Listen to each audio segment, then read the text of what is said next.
She had always been the odd one out. In the high-stakes, adrenaline-fueled world of naval special warfare, where operators were forged from steel and bravado, Lieutenant Sarah Jenkins was an anomaly. Not because she lacked skill. Her shooting scores were near perfect, her land navigation was infallible, and her physical endurance could shame men 10 years her junior.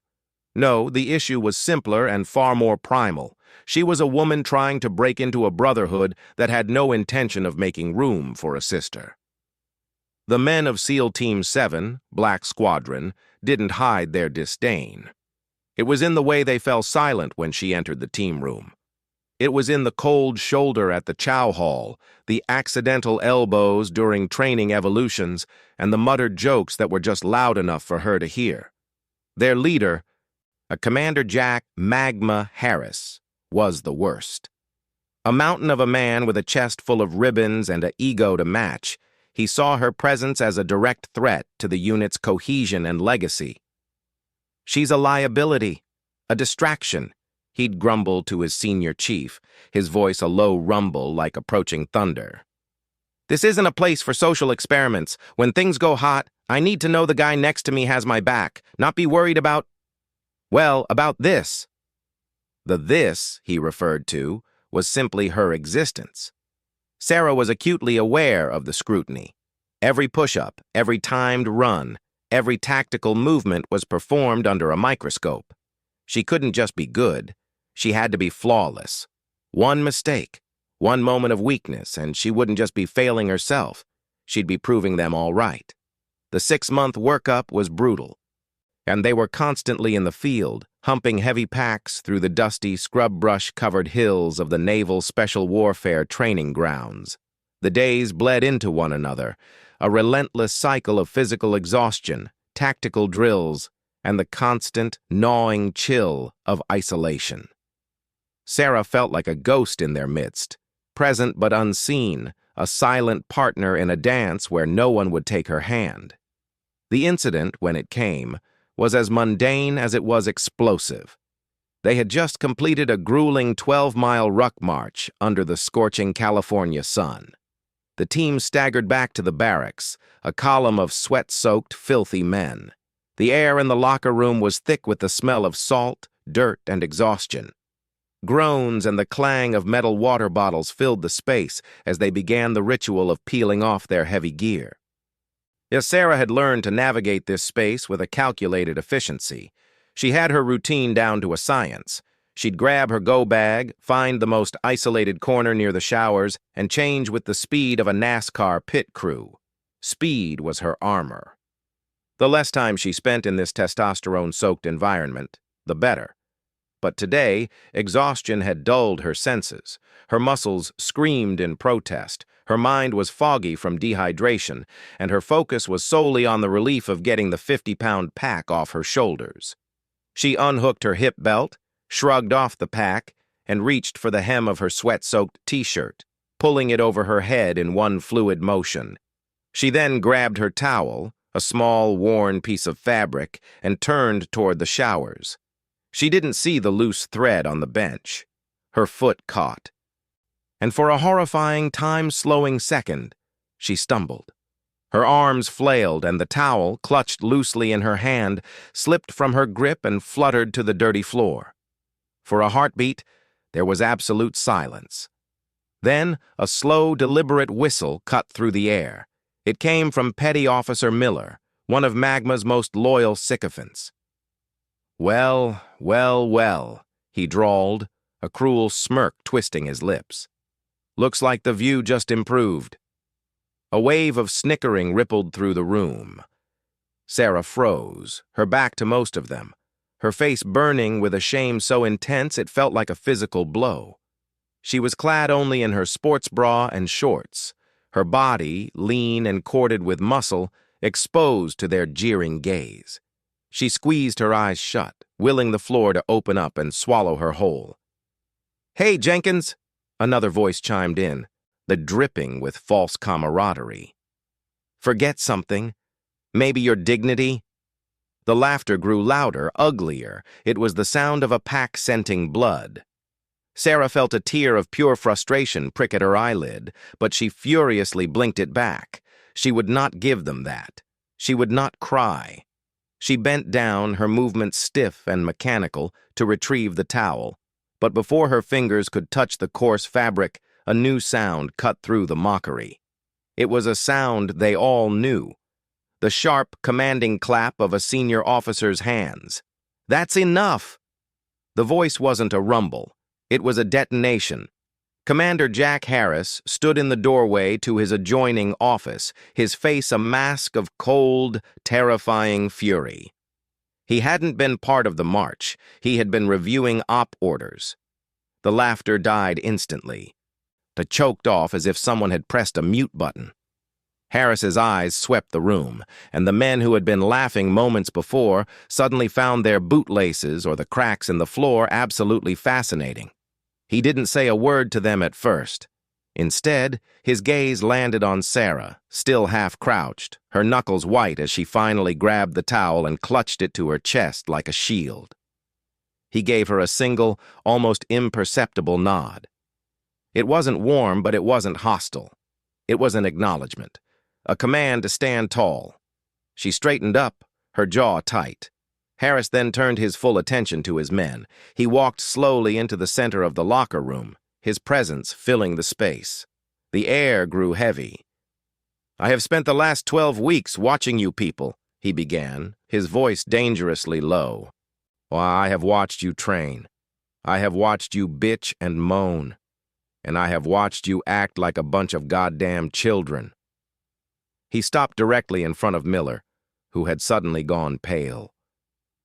"Of you, Miller? You think this is a joke? You think this is a fraternity house?" Miller opened his mouth to speak, but Harris cut him off. "Shut your mouth.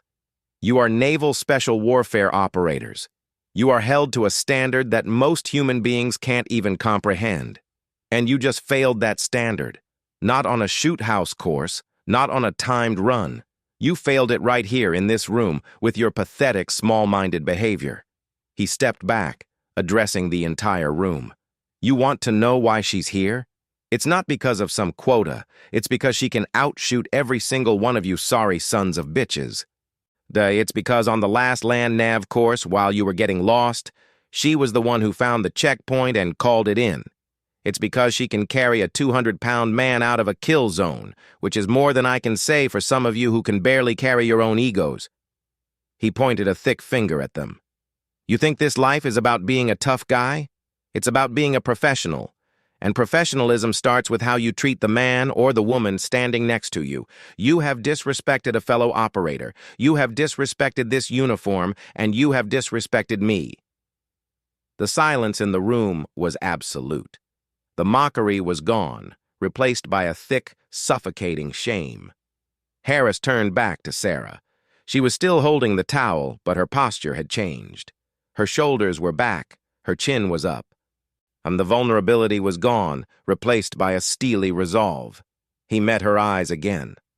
"Lieutenant," he said, his voice formal now, but with a new undercurrent of respect. "Carry on." "Sir," she replied, her voice clear and steady. He gave her another curt nod and then strode back into his office, slamming the door with a finality that echoed through the silent room. The men shuffled away, avoiding each other's eyes and, most certainly, avoiding Sarah's. The dynamic hadn't just shifted, it had been shattered. The ringleader, the source of their confidence, had just torn them apart and, in doing so, had inadvertently elevated her. Later that evening, Sarah was in the team room, going over a comms plan. The room was quiet, the other men keeping their distance. But the hostility was gone. It had been replaced by an awkward, shuffling unease. The door to Harris's office opened. He walked out, grabbed a cup of coffee, and, to her surprise, walked over to her table. He didn't sit down. He just stood there for a moment, looking down at the maps and manuals spread before her. "You handled yourself well today," he said, his voice gruff, but not unkind. Sarah looked up, surprised by the compliment. "Thank you, sir." He took a sip of his coffee, his eyes scanning the documents on the table. This your plan for the breach on Objective Omega? Yes, sir. I was just cross-referencing the satellite imagery with the intel from the last recon drone. There's a blind spot here. She pointed to a location on the map. That isn't accounted for in the original draft. If we adjust the team's approach vector, we can use it for cover. He studied the map for a long minute. Sarah braced herself for the criticism, the need to find fault. But it didn't come. Instead, he let out a low breath. You're right, he said quietly. The original planners missed that. Good catch. It was such a small thing, a simple acknowledgement of her competence. But from him, it was monumental. It was the first olive branch, the first crack in the ice. From that day on, things were different. It wasn't instant friendship. It was a slow, grudging thaw. Harris started including her in the informal tactical discussions in his office. He began to delegate responsibility to her on training exercises, giving her command of small elements. The other men, following their leader's unspoken cue, slowly began to treat her as one of the unit. The joke stopped. The isolation ended. She wasn't just Lieutenant Jenkins anymore. She was Jenkins, one of the team. The ultimate test came 6 months later during a high-risk night operation in the mountains of Afghanistan. Their objective was a compound deep in a valley, a known meeting point for a high-value target. The insertion was chaotic from the start. The Black Hawk helicopter carrying the main assault element took small arms fire as it approached the landing zone, forcing the pilot to pull up and abort. Harris and his element, including Sarah, were forced to execute a daring, fast rope insertion from a higher altitude than was safe, under a sky lit up by tracer fire. They hit the ground hard and fast, but they were scattered. The compound was a storm of enemy fighters. The element of surprise was gone. It was a knife fight in a phone booth. Harris was hit almost immediately. A round slammed into his thigh, severing an artery. He went down hard, his radio flying from his grasp and skittering into the darkness. He tried to move, to apply pressure, but the blood was pumping through his fingers. He was going to bleed out in under 2 minutes. The world was starting to gray at the edges. Through the roaring in his ears and the crackle of gunfire, he heard a voice. It was calm, measured, cutting through the chaos like a laser. "Contact front! Miller! Suppress that window! Rodriguez on me! Covering left!" It was Sarah. She had taken charge. The element that had been leaderless was now moving with purpose, responding to her crisp, clear commands. She saw Harris on the ground. She didn't hesitate. She sprinted through a hail of gunfire, sliding in the dirt next to him. She ripped open his pant leg, took one look at the wound, and immediately applied a tourniquet high on his thigh, cranking it down with brutal efficiency. The bleeding stopped. "Sir, you're hit bad," she said, her face inches from his, her eyes scanning his face. "I need you to stay with me." "The mission, Jenkins, the HVT," he gasped, trying to push her away. "Miller and Rodriguez have the breach point," she said, her voice flat, unshakable. "I gave the order. They're on it. My priority is you." She then did something that defied every tactical manual.